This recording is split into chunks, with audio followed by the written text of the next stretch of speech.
Something I never throw away is tissue paper, so whenever I get it with my purchases, I always keep it.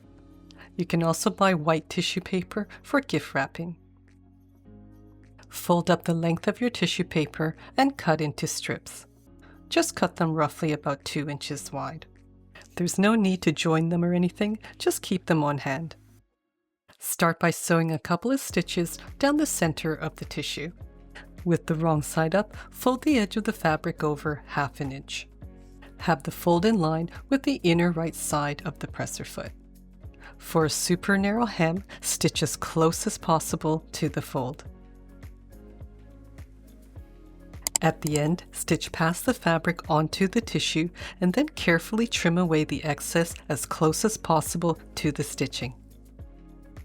Now fold the hem again along the raw edge. Don't pull the right side of the tissue paper too much, otherwise the fold ends up being along the stitch line. The hem should feel flat and you should be able to see the edge of the fabric to the right of the stitch line. Begin by stitching on the tissue first and make sure the hem is flat.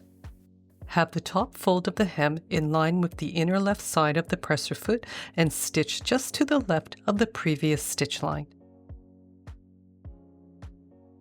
It's surprising how much control tissue paper gives you when you're sewing a tiny hem.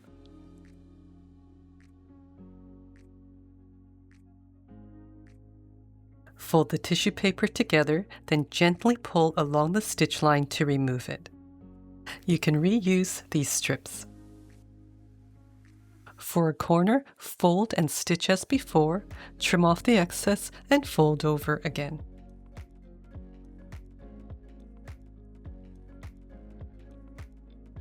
Again, start your stitching on the tissue paper, sew a couple of stitches just onto the fabric, then backstitch, making sure to catch the edge.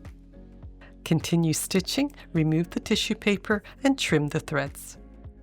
Starting the stitching on the tissue paper prevents any bird nesting. To sew curved hems, roll your tissue paper into a loose cone shape and cut it into strips. Fold, stitch, and trim as before. If you're finding it a bit difficult to trim the fabric, you can stretch and pin the hem down and trim it that way. Fold the hem over again and sew the second stitch line. To keep the tissue paper laying flat, you can tear it along the right side. For the narrowest possible hem, this method gives you complete control. Let me know down in the comments how you sew your narrow hems and whether you'll give any of these methods a try. Be sure to check out some of my other tutorials. Thanks for watching, take care, and happy sewing!